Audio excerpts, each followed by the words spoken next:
বাবু জানো, বিশ্বাস করো আমি না একটু অন্যরকম, একটু ভূতের মতো।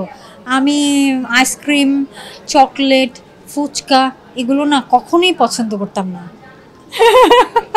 মেয়েরা তো সচরাচর আইসক্রিম চকলেট পছন্দ করে। সেটাই বললাম, আমি একটু ভূতের মতো। এত সুন্দরী একজন অভিনেত্রী, এই জীবনে কতবার প্রেমে পড়েছেন? আমার জীবনে কোনো প্রেম নাই রোমান। এটা এভাবে বলতে হয়, আমার জীবনে কোনো প্রেম নাই। আসলেই প্রেম নাই, সত্যি। জীবনে কি কখনো প্রেম করেননি? না, আমি কখনো প্রেম আসলে ওই যে প্রেম হবে হবে হবে তারপর আর হয়নি। অ্যাঞ্জেলিক ফ্রেশ এয়ার ফ্রেশনার, মুহূর্তেই মন মাতানো মনোরম সুবাস, জাগিয়ে তোলে এক স্নিগ্ধ অনুভূতি। অ্যাঞ্জেলিক।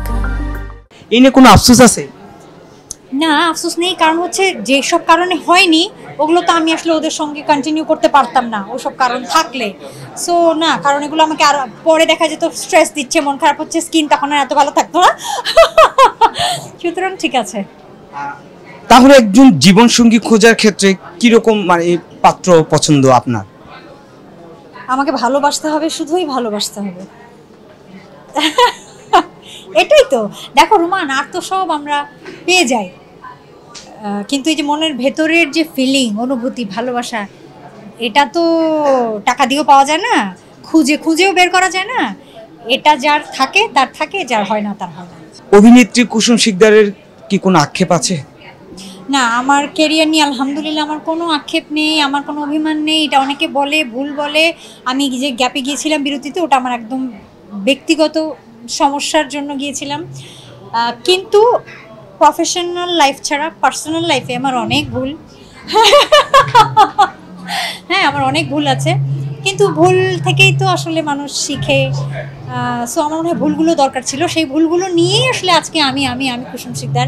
ভুলগুলো ছাড়া আমি না, এবং ভুলগুলো না থাকলে আমার প্রাপ্তি অর্জনও থাকতো না হয়তো।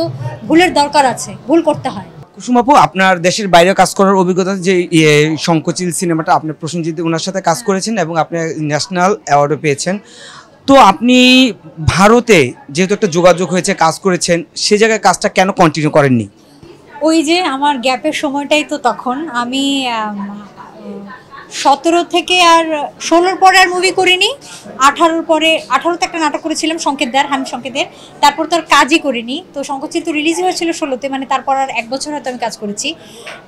এই তো তখন তো গ্যাপটা নিয়ে নিলাম আসলে।